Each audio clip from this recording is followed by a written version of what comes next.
Hello everybody, my name is Anurag. हम लोग class 12 के फर्स्ट चैप्टर से शुरू कर लेते हैं।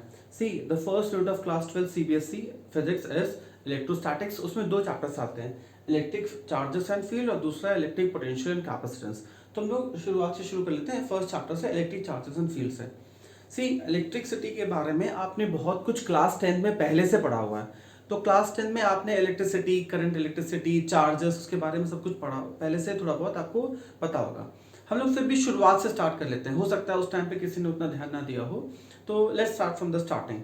सी सबसे पहले एक साइंटिस्ट आए, स्टार्ट करें। सबसे पहले एक साइंटिस्ट आए थे, उनका नाम था थेल्स ऑफ मिलेट्स।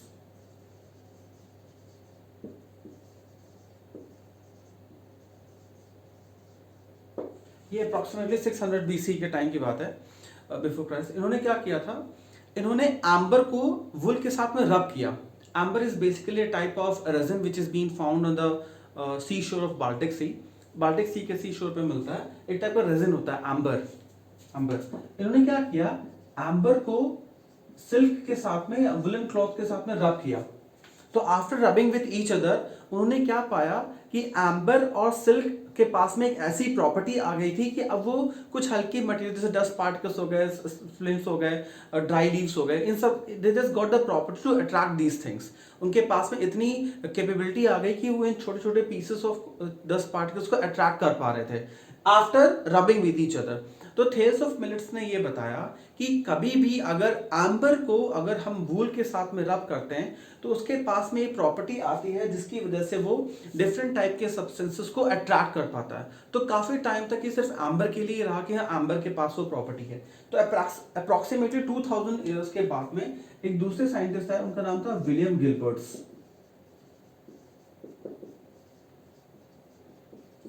इन्होंने अपनी एक बुक लिखी, उसका नाम था डी मैग्नेटा।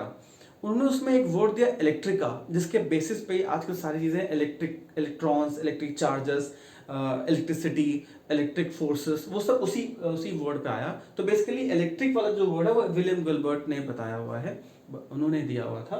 तो उन्होंने क्या बात कहा कि सिर्फ एम्बर के पास में वो प्रॉपर्टी नहीं है, सिर्फ एम्बर ही वो चीज नहीं है जो रब करने पे अट्रैक्टिव प्रॉपर्टी दिखाता है। बहुत सारे ऐसे डिफरेंट ऑब्जेक्ट्स हैं, डिफरेंट मटेरियल्स हैं, अगर हम उनको रब करें एक पर्टिकुलर दूसरे मटेरियल के साथ में तो they just gains the property of attracting the other things, other light particles. तो बेसिकली व्हाट ही सेड कि एम्बर और सिल्क के अलावा भी दूसरे पार्टिकल्स होते हैं। इन्होंने ये बताया कि जो अगर फ्रिक्शन की वजह से या फिर जब भी कभी हम किसी भी दो सब्सटेंसेस को आपस में रब करते हैं तो what is the basic thing is happening, they just gets electrified.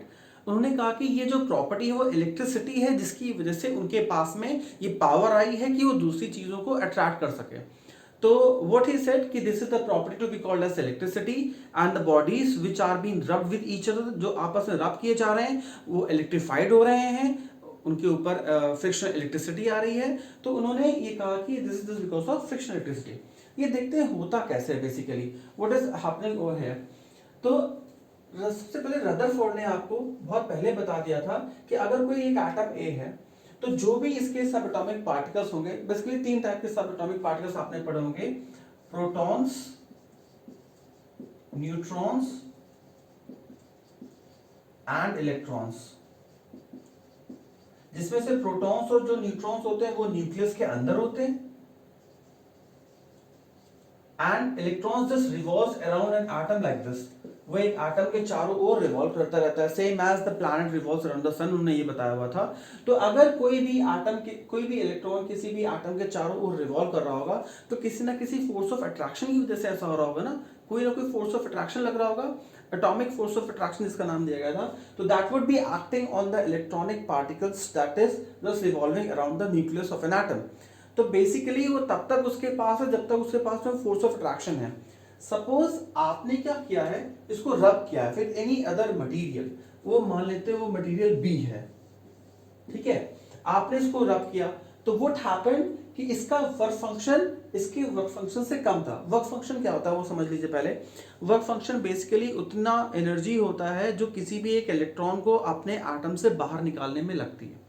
तो अगर किसी का वर्क फंक्शन ज़्यादा है, इसका मतलब ज़्यादा एनर्जी चाहिए होगी उसको बाहर निकालने के लिए। तो बेसिकली मान लेते हैं अगर हमने ए और बी को रब किया आपस में, तो इसके जो इलेक्ट्रॉन्स जो इसके चारों ओर रिवॉल्व कर रहे थे, उनको इतनी एनर्जी मिल गई कि वो उसके फोर्स ऑफ अट्रैक्शन को ओवरकम कर गए। अगर ऐसा हो गया तो वो उसको जो उसका फोर्स ऑफ अट्रैक्शन होता है फिर उसके ऊपर खत्म हो जाता है, वो उतना असर नहीं करता। कहने का मतलब है कि इस इलेक्ट्रॉन को जो इसके चारों रिवॉल्व कर रहा था उसको इतनी एनर्जी मिल गई कि इसके फोर्स ऑफ अट्रैक्शन को ओवरकम कर गया, इसको छूट गया, now it is free and it will move to that atom जहां पे इसको ज्यादा फोर्स ऑफ अट्रैक्शन मिल रहा होगा। मान लेते हैं वो यहां से चला गया होगा, तो इस तरीके से अगर एक और इलेक्ट्रॉन चला जाए तो इस पे 2 इलेक्ट्रॉन्स चले गए, इस पे मेजॉरिटी ऑफ प्रोटॉन्स हो गया। फॉर एग्जांपल अगर इस एटम का एटॉमिक नंबर है 14, तो उसमें 14 इलेक्ट्रॉन्स और 14 प्रोटॉन्स होंगे। अब इसमें से एक गया, 13 हो गए, 2 चले गए, तो बेसिकली इस पे अब 2 इलेक्ट्रॉन्स जाने के बाद में कितने बचे? 12 इलेक्ट्रॉन्स। इस पूरे पे मेजॉरिटी किस चीज की है? प्रोटॉन्स की, हैविंग पॉजिटिव चार्ज। तो ये पूरी बॉडी कैसे हो गई? पॉजिटिव। और you can say as majority positive charge protons की थी, इस वजह पे ये पूरी बॉडी पॉजिटिव हो गई। और you can say as the atom has become a positive ion. तो बेसिकली इस तरीके से फ्रिक्शन की वजह से जब भी कभी कोई भी चार्ज पार्टिकल्स अपने एटम को छोड़ के किसी दूसरे एटम में चले जाते हैं तो they just gains an charge difference, तो उनके ऊपर मेजॉरिटी और माइनॉरिटी चार्ज कैसे डिफरेंस आ जाता है, जिसकी वजह से उनके पास में प्रॉपर्टी आ जाती है कि दे जस्ट गेट्स इलेक्ट्रीफाइड। तो विलियम गिलबर्ट ने यही बताया कि electrons moves from one atom to another atom, the body gets electrified and then after this it starts attracting other bodies. तो यहां से फ्रिक्शन की बात आई। It is just happening because of the friction. Friction करने की वजह से उनको इतनी एनर्जी मिल गई कि वो एक्सटर्नल एनर्जी मिली कि वो अपने फोर्स ऑफ अट्रैक्शन को ओवरकम करके निकल गए, दूसरे में चले गए, उसके पास में ज्यादा इलेक्ट्रॉन्स, ज्यादा चार्ज नेगेटिव वाला। तो बेसिकली ये बताया था विलियम गिलबर्ट ने कि इलेक्ट्रिसिटी की वजह से होता है, इलेक्ट्रिक चार्जेस की वजह से होता है। इसके बाद में एक और साइंटिस्ट है, उनका नाम था ऑटो वॉन ग्यूरिक। इन्होंने क्या बताया कि ऐसा नहीं है कि सिर्फ अट्रैक्टिव प्रॉपर्टी ही आती है। इन्होंने बताया कि अगर किसी भी दो सब्सटेंसेस को रब करें तो अट्रैक्शन के साथ साथ अपोजिशन प्रॉपर्टी भी मिलती है। तो यहां से उन्होंने लाइक और अनलाइक चार्जेस की बात करी। इतनी सभी चीजों में हमने ये नोटिफाई किया कि somehow the bodies had been just gain some type of electric force, some type of electricity, somehow जो भी पार्टिकल्स थे इलेक्ट्रीफाइड हो गए थे, जिसकी वजह से वो एक दूसरे पे अट्रैक्टिव प्रॉपर्टी लगा रहे थे। तो यहां से वो आया सबसे पहले कि इलेक्ट्रिक चार्ज एक चीज होती है जिसकी वजह से ऐसा हो रहा था। तो हमें ये समझना है कि इलेक्ट्रिक चार्ज क्या होता है। सी, इलेक्ट्रिक चार्ज किसी भी बॉडी की एक इंट्रिंसिक प्रॉपर्टी होती है। एक्चुअली क्या है, हम इलेक्ट्रिक चार्ज को देख नहीं सकते, फील नहीं कर सकते, शेप नहीं जानते उसका कैसा होता है, हमने कभी देखा ही नहीं। बेसिकली इलेक्ट्रिक चार्ज किसी भी बॉडी की इंट्रिंसिक प्रॉपर्टी होती है जो उस प्रॉपर्टी के जो उस बॉडी के बिहेवियर को डिसाइड करता है कि कैसा, उसके बेसिस पे हम बता पाते हैं कि इस पे चार्ज कैसा है, या इलेक्ट्रिक चार्ज है, इलेक्ट्रीफाइड हैवी की नहीं है, तो वो हम बता पाते हैं उस बॉडी के बिहेवियर पे। तो basically electric charge is the intrinsic property of the substance which exerts the force on any other different variables और different varieties of different materials. तो बेसिकली डिपेंड करता है कि उसकी प्रॉपर्टी कैसे है। तो इंट्रिंसिक प्रॉपर्टी होती है जो उस बॉडी को किसी दूसरी बॉडी पे फोर्स एक्सपीरियंस कराती है। इसको हम डिनोट करते हैं कैपिटल क्यू से या स्मॉल क्यू से, and it is a scalar quantity. इसकी यूनिट होती है कूलम्ब। बेसिकली दो टाइप के इलेक्ट्रिकल चार्जेस दिए गए थे, positive charge and negative charge. See, जब एम्बर को रब कराया गया तो एम्बर एक टाइप का रेजिन होता है। तो उस टाइम पे हमारे पास एक साइंटिस्ट हुआ करते थे, उन्होंने क्या किया था, एम्बर के बेसिस पे, जो एम्बर पे जो चार्ज था उसके बेसिस पे उन्होंने उसका नाम रखा था रेजाइनस चार्ज। और जो दूसरी बॉडी पे चार्ज आया था वो था विट्रस चार्ज। तो बेसिकली दो टाइप के चार्जेस होते थे, resinous charge that is negative and vitreous charge that was positive. तो बेसिकली पॉजिटिव चार्ज और नेगेटिव चार्ज दो टाइप के चार्जेस होते हैं। जो भी चार्ज होता है वो अभी मैंने आपको बताया था प्रोटॉन्स न्यूट्रॉन्स इलेक्ट्रॉन्स होते हैं। न्यूट्रॉन्स पे कोई चार्ज नहीं होता, प्रोटॉन्स पे पॉजिटिव एंड इलेक्ट्रॉन्स पे नेगेटिव चार्ज होता है। ये positive and negative charge Benjamin Franklin ने बताया था, ये उनकी दी हुई नेमिंग है। तो basically this is just because of protons and electrons which are having positive as well as negative charge. जो चार्ज होता है उसको हम लोग इलेक्ट्रॉन से डिनोट करते हैं, बिकॉज प्रोटॉन्स जो होता है वो न्यूक्लियस के अंदर होता है, मूव नहीं करता। इलेक्ट्रॉन्स ही वो होते हैं जो रिवॉल्व करते रहते हैं, जो एक जगह से दूसरी जगह पे मूव कर सकते हैं। इसलिए हम इलेक्ट्रॉन्स को ही डिसाइड कंसिडर करके उसको हम लोगों ने उसकी वैल्यूज डिसाइड करेंगे। तो एक इलेक्ट्रॉनिक चार्ज की जो वैल्यू होती है वो होती है 1.6 इंटू 10 की पावर माइनस का 19 कूलम। ये एक इलेक्ट्रॉन पे चार्ज है।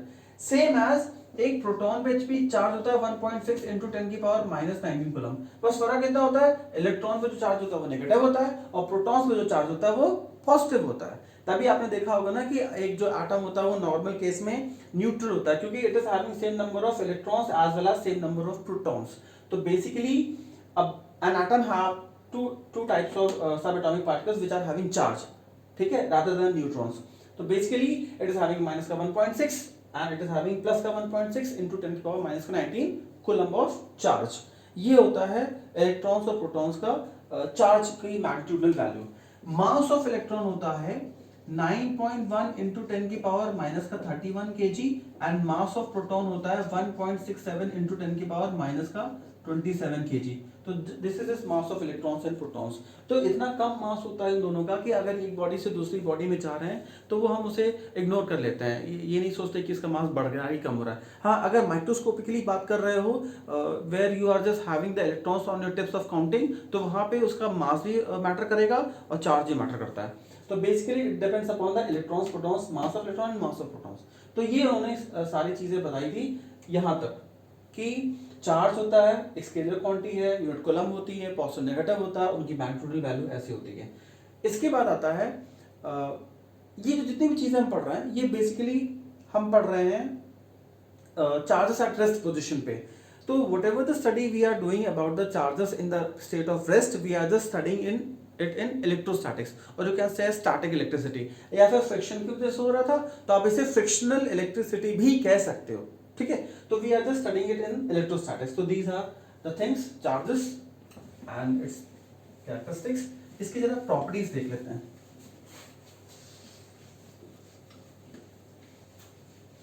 अच्छा, ये सब मैंने आपको बताया कि हम लोग पढ़ रहे हैं इलेक्ट्रोस्टैटिक्स में, तो क्यों पढ़ रहे हैं इलेक्ट्रोस्टैटिक्स में, यूज क्या है। तो इलेक्ट्रोस्टैटिक्स जो ब्रांच है उसके अपने बहुत सारे यूज होते हैं, जैसे हम उसको जेरॉक्स मशीन्स में यूज कर सकते हैं, स्प्रे पेंटिंग में यूज कर सकते हैं, कैथोड रे के फॉर्मेशन में यूज कर सकते हैं, आप उसको इलेक्ट्रोस्टैटिक लाउड स्पीकर्स में यूज कर सकते हैं। There are different type of practical examples in which the electrostatics is been used. तो देखते हैं what are the characteristics of the electric charges, ठीक है, sorry properties of electric charges।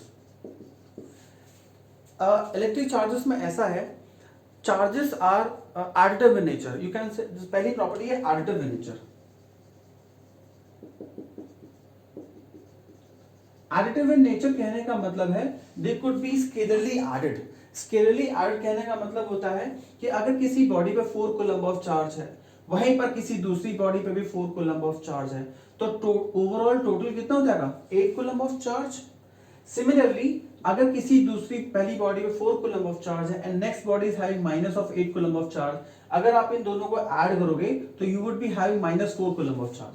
तो जैसे हम एल्जेब्रिकली चीजों को ऐड करते थे वैसे ये ऐड हो जाते हैं, तो they could be easily scalarly added.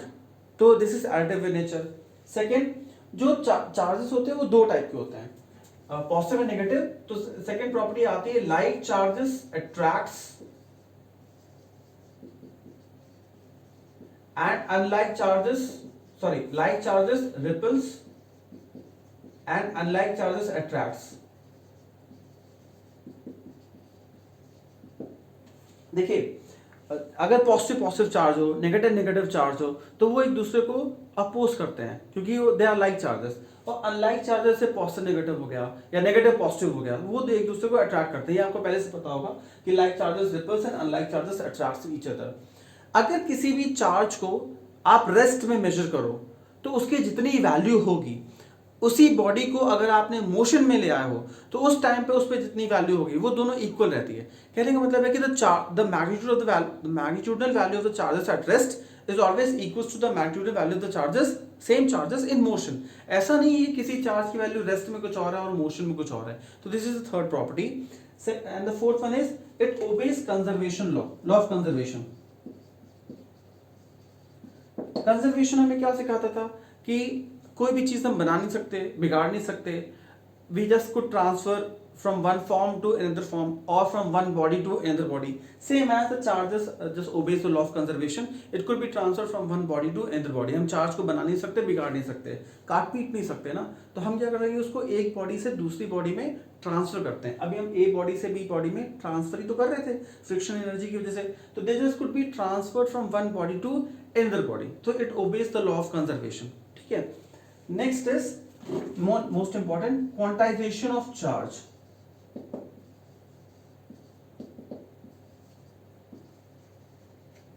See, quantization of charge एक important property है। होता क्या समझिए, जैसे आप अगर किसी एक बॉडी से दूसरी बॉडी में चार्ज ट्रांसफर कर रहे हो, ठीक है। चार्ज ट्रांसफर करने का मतलब है आपने क्या किया, आप मिनिमम कितना चार्ज ट्रांसफर कर सकते हैं, मिनिमम एक इलेक्ट्रॉन। आपने क्या किया, एक इलेक्ट्रॉन ट्रांसफर किया इस तरफ को, मतलब आपने वैल्यू ट्रांसफर करी है 1.6 इंटू 10 की पावर माइनस का 19 कूलम, ठीक है, इतना। फिर आपने एक और मिनिमम चार्ज ट्रांसफर किया तो उस बॉडी पे टोटल 2 इलेक्ट्रॉन्स ट्रांसफर हो गए होंगे। तो इस बॉडी पे कितना चार्ज ट्रांसफर हो गया, 2 इंटू 1.6, या फिर आप इसे कह सकते हो 3.2 इंटू 10 की पावर माइनस का 19 कूलम। लेट अस कंसीडर कि आपने एक और ट्रांसफर कर दिया, 3 इलेक्ट्रॉन्स ट्रांसफर कर दिए, तो अब इससे हो गया 4.8 इंटू 10 की पावर माइनस का 19 कूलम। हम यहाँ से क्या समझ रहे हैं कि जब भी हम किसी एक बॉडी से दूसरी बॉडी में जो चार्ज ट्रांसफर कर रहे हैं वो बेसिकली मिनिमम 1.6 इंटू 10 की पावर माइनस 19 कूलम है।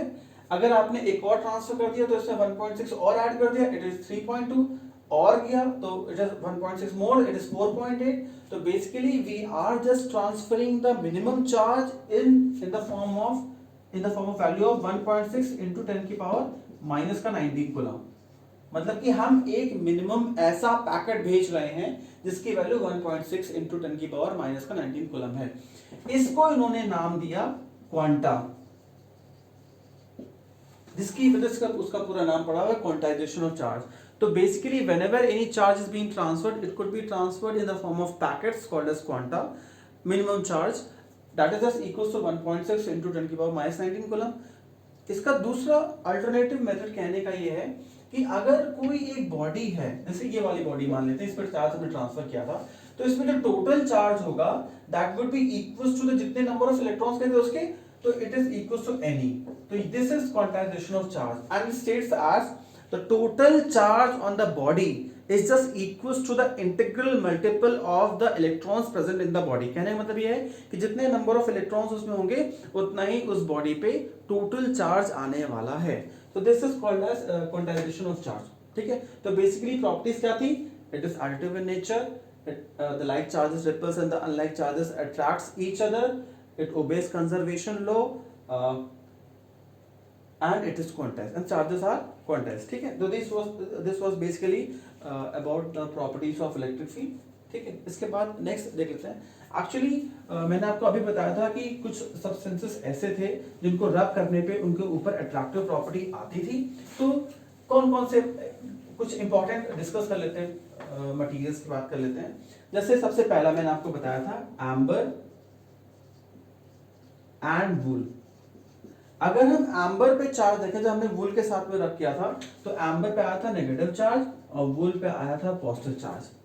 ठीक है। ऐसे ही कैट स्किन होता है, अगर कैट स्किन को आप रब कर रहे हो तो कैट स्किन पे पॉजिटिव चार्ज आता है और इबोनाइट रॉड पे नेगेटिव चार्ज आता है। अगर आपने ग्लास को वूल के साथ में रब किया हुआ है, तो सिल्क के साथ में रब किया होता है, तो ग्लास पे आता है पॉजिटिव चार्ज और सिल्क पे आता है नेगेटिव चार्ज। अगर आपने वुलन क्लॉथ को इबोनाइट रॉड के साथ में रब किया हो तो इबोनाइट पे आता है नेगेटिव चार्ज जैसे दिख रहा है, और वुल पे आता है पॉजिटिव चार्ज। प्लास्टिक कॉम जो होता है, आपने बचपन में बहुत सारा, चाइल्डहुड में बहुत सारी बार किया होगा, आपने एक प्लास्टिक की स्केल लेकर के ड्राई हेयर्स में रब करके फिर पीस ऑफ पेपर को अट्रैक्ट करके जादू दिखाया होगा। नहीं किया तो अभी भी करके देख लीजिए, अगर स्केल हो आपके पास तो अभी भी हो जाएगा. तो basically whenever the plastic scale is being rubbed with the dry hairs, or you can say as whenever the plastic is being rubbed with dry hairs, what happens, the plastic gets negatively charged, whereas the hairs are always it becomes as positive charge. तो negative charge plastic पे आता है.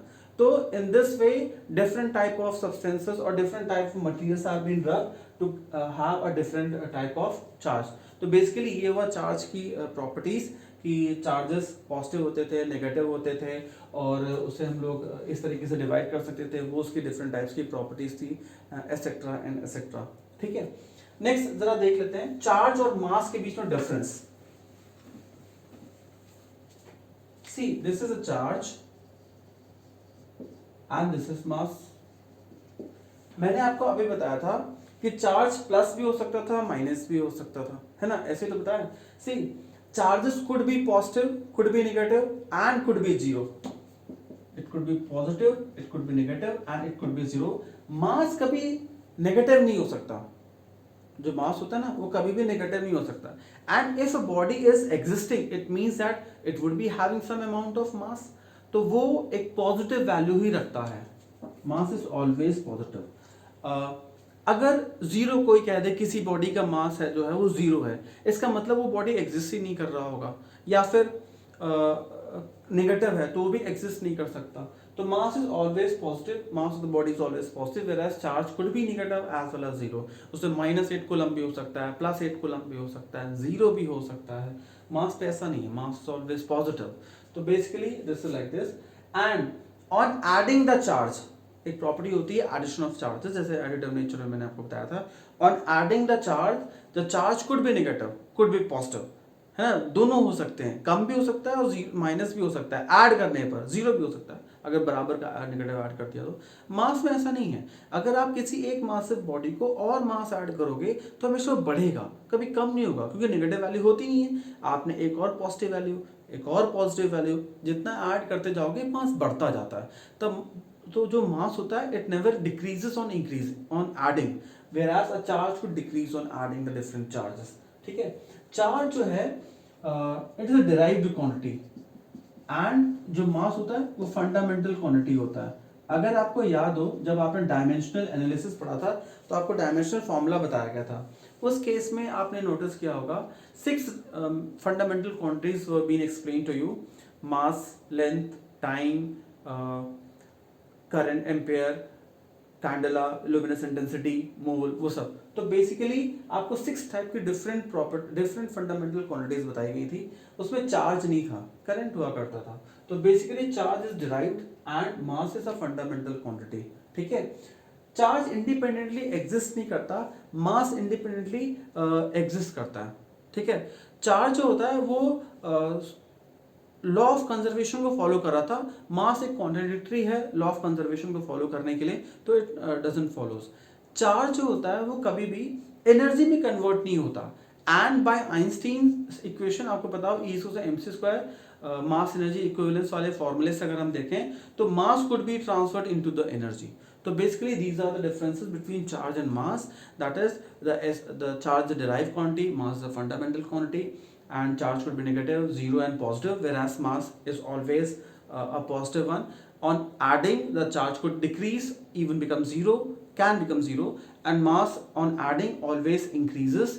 Charges cannot exist independently, mass even can exist independently. Law of conservation could be obeyed by charges, whereas mass doesn't obey laws of conservation as it is contradictory somehow. And charges cannot be changed into energy, whereas by energy mass equivalence by Einstein the masses could be changed or transformed into the energy one. ठीक है, तो we have seen that there are charges which just are responsible for the attractive or repulsive properties between any of the two bodies on rubbing with each other. Friction was how friction was acting in between them, how the ions were formed, how the body is being charged. There are two types of charges, positive, negative. Like charges repels, unlike charges attracts. Could be algebraically added, are quantized, obeys conservation law. उनकी values हमने देखी 1.6 into 10⁻⁻19 coulomb. Quantization का reason हम लोगों ने समझा हुआ है. And difference between charges and mass. ठीक है, तो this was in this one. we'll continue in the next session. Okay, thank you.